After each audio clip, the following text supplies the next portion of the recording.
Pinaka-the best na ginawa ko sa sarili ko. Yung tinanggap ko na lang.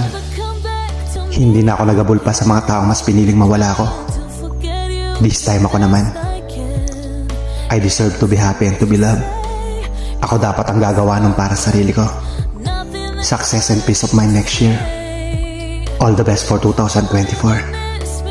Pangako ko yun sa sarili ko.